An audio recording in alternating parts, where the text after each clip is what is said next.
learned a lot about women. I think I learned exactly how the fall of man occurred in the Garden of Eden. Adam and Eve were in the Garden of Eden, and Adam said one day, wow, Eve, here we are at one with nature, at one with God. We'll never age, we'll never die. And all our dreams come true the instant that we have them. And Eve said, yeah, it's just not enough, is it? Tell us the truth! All right, what's good, YouTube? It's your man, Book of AlphaRonomy, a.k.a. Dr. B.O.A. Yep, I got time today.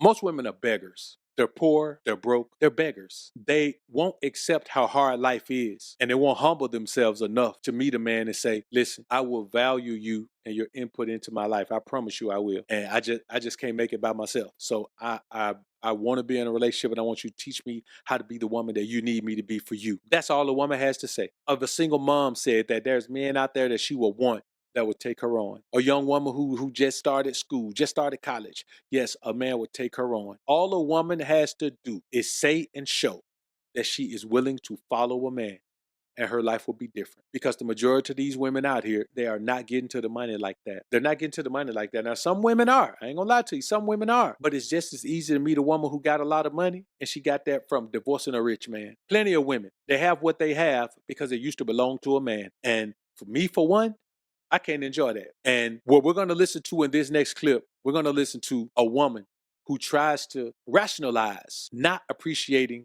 a good man by saying being a good man isn't enough. Now, she's young enough, probably don't have no kids, and probably ain't struggling enough. But I guarantee you, at some point, she's going to realize that being a good man should have been enough. And there's women out here that's just looking for a good man, man. That's all they want. They just want a man that ain't going to dog them out and treat them bad, man, and mess up their life. That's all. But then you got women who live by their bodies and the pleasure they can receive and give with it. And this is their mindset. Let's just to this clip, man, and we'll come back and chop it up on a real tip. Sometimes a woman can talk her out of a relationship. You can talk.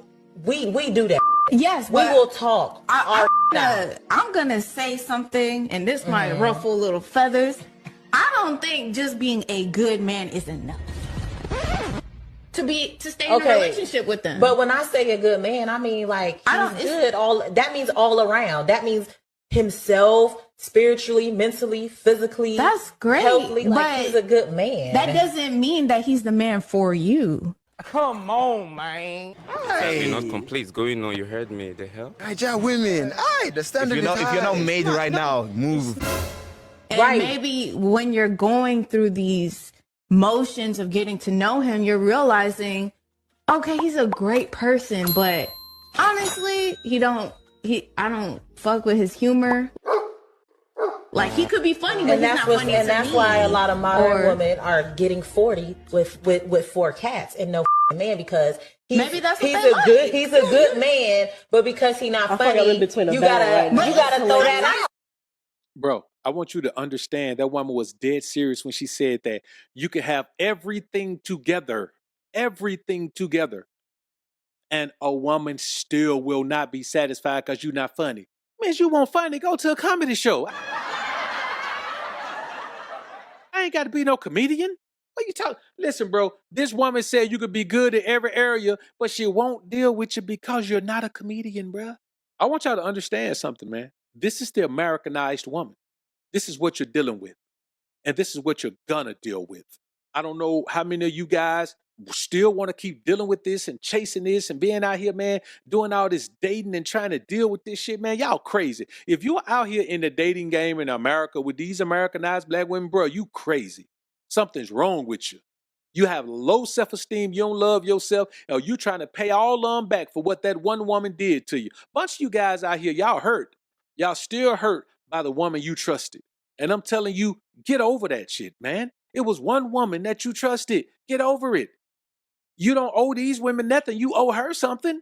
You owe her an appreciation, a thank you for teaching you the most valuable lesson you ever learned about women in your life. Now get over it and stop acting butthurt and start living your life like a man, not like an animal. I thought the female dog's supposed to be in heat. Y'all around here living like y'all in heat. Cut it out now. All right, now here's Joyce Meyer, man. Joyce Meyer is one of these huge televangelists who, I think Joyce Meyer was making $6 million a year doing this, man. She's one of these televangelists, man, who get on there and talk all the talk, man, and be trying to quote the Bible and do all of that. But right here, she's going to say something phenomenal, and she's going to let you men know and remind you that these modern women cannot be satisfied.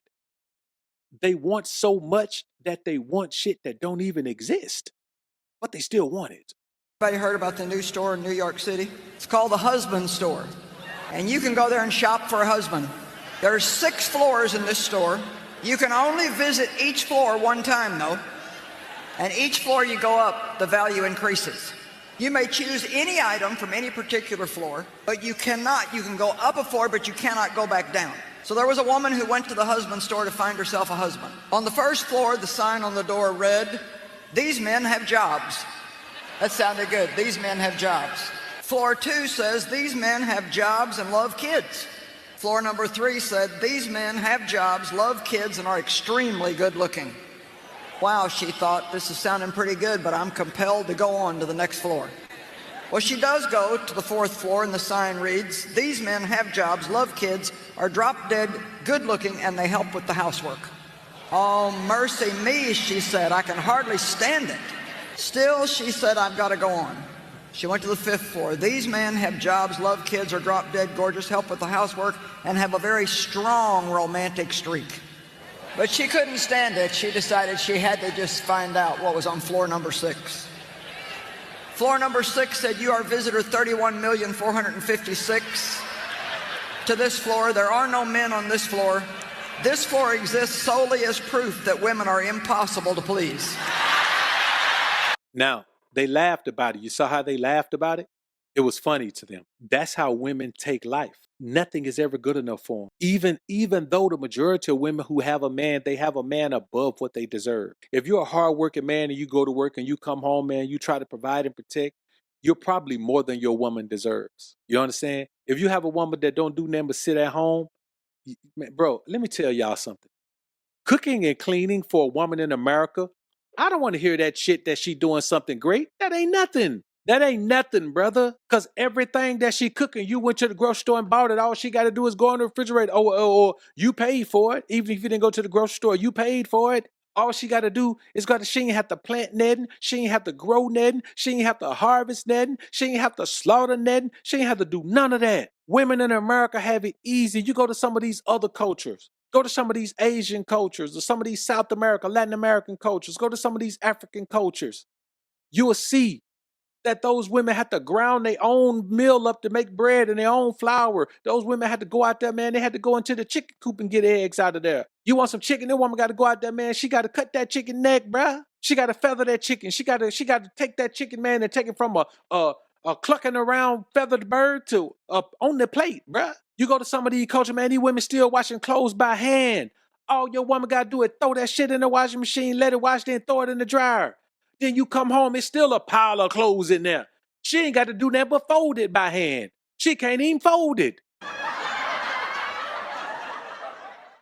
Now let's listen to this rapper, man. I don't even know who this rapper is. I ain't gonna lie to you. But he's on 8 at the table. And he has some very noble concepts about what a woman should be and all of that. You know, and there are some women like that. And I'm not talking about women from other cultures. There are some women here that are like that. Some young women that are like that. Take a look. My man asked me for 5 bands, 10 bands right 10, now. 11, 30, 40, 50. You got it, baby. Whatever you need. Whatever And you y'all need. always be asking to talk about some fucking 50-50. Bitch, if my man need me to go 50-50 with him, I got you, baby. Oh my God. I said this on my life. I swear Bro, to God. people I would do literally, all this. If you in love with somebody and they need you to go 50-50 with them, 75-50, whatever the fuck it is, not 75-50, 75-25, all that. Even sometimes if you gotta step in and do you gotta do 90, they gotta do 10. That's what we're asking. Well, that's how I ain't gonna lie. With me and Kaya, that's how we was raised. You have to take care of the household. It's not even about the men, it's about the household. It's about the household. So whatever your household needs, you take care of it. But by and large, the majority of women are not like that. A woman has to be raised to be like that. And very few women in America are. But let's take a listen to this clip, man. It's a pretty long clip, and we'll come back and chop it up on the real tip. I'm trying to see at what point in life did love become monetized. Because I remember at one point in time in life, like I was talking about catching the bus earlier, like, you know what I'm saying? Like I could be, like I could love a person, like real love, man, we gonna catch the bus together. We'll sleep on the floor together. We'll sleep in the I'm being honest. That's like real love. I'm talking about real unconditional love do not come with a price. It don't come with a number. When you really love somebody, you don't even think about the real love. Don't think about the money. The money just come. The bread come. The 50-50 or whatever, 60-40 or 110 or whatever. It just come with the territory when the love is real and genuine. You don't gotta ask these questions. You don't gotta ask what kind of man you want. You don't gotta ask, is we going 50-50? You don't gotta ask what kind of car we gonna drive. You don't even gotta ask what we gonna eat tonight. Real love will bust down a peanut butter jelly sandwich and be happy and love each other. The problem is people not loving each other no more. People loving lifestyles. So it's like, I want to love the man that can give me a lifestyle, or I want to love the woman that makes me look like I'm the man that got the lifestyle. That's what it is. It's the idea of people thinking about how the relationship can change their life instead of just saying like, I just love you. I love you too. And we just good. Like, we can go fly kites on Sundays. And you know what's crazy? It's real love out here. That is the love really that's lasting, but we don't publicize that love. And that's why people don't understand or know it, because we don't see enough of that. We see demonetized love. And that's why we also fucked up emotionally, because we're not glorifying that kind of love. And that kind of love exists. It's happening every day. Those type of people they don't care about the social medias. They don't care about none of that shit. I love that. And it's great. Hold on, Alan. But very poetic. If you looked at 8 at the table in 2020, I sounded just like you. No, I'm so serious. I sounded just like you. But the thing is, we do see that kind of love. It's on TV. Now I want y'all to listen to that woman. It's on TV for her. You know why it's on TV for her? Because most of the time she spend her time in front of a device. This Americanized woman right here is saying she don't see nobody around her with that long-term relationship. People that done been through the fire and grinded together. That's what I'm telling you, man. She is a woman you cannot put any belief in when it comes to her ability or her propensity to be able to dedicate herself to anything that you're building. She can't dedicate herself to anything that you're doing. She can't dedicate herself to the teamwork that makes the dream work. She can't do it because she's never seen it. She thinks it's a fantasy world. Now, the crazy thing is, they look at the fantasy 50 Shades of Grey and they all believe they could do that. 50 Shades of Grey came out, they all want to do that shit, right? But this right here that we talking about, she don't want no parts of it. She don't want to take no shot at that. I see it in real life. It's in movies, but love isn't enough to build a relationship.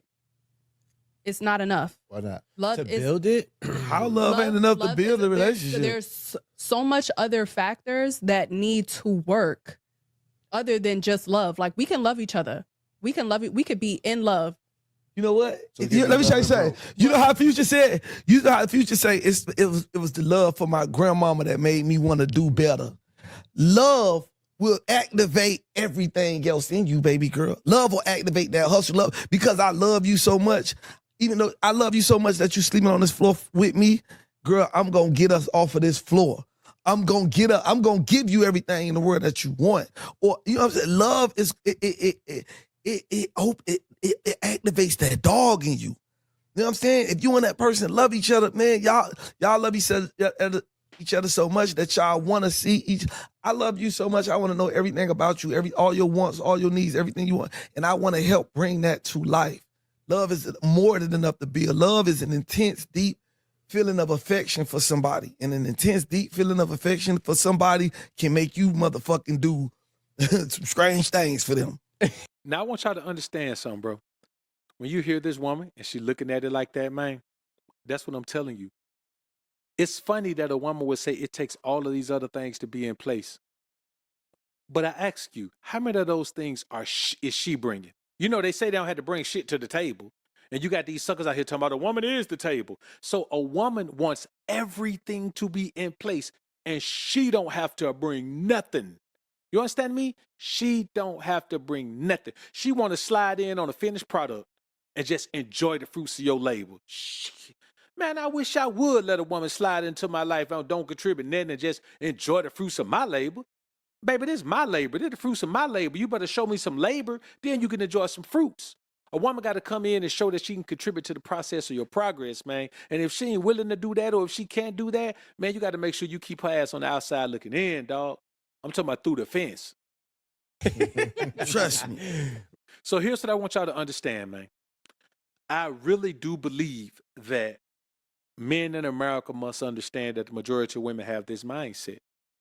They're lazy lovers. They don't want to contribute anything. And they are so entitled that they believe they deserve to just slide into your life after you prepared everything. If there ain't no woman that you can look at that done helped you grind to the top,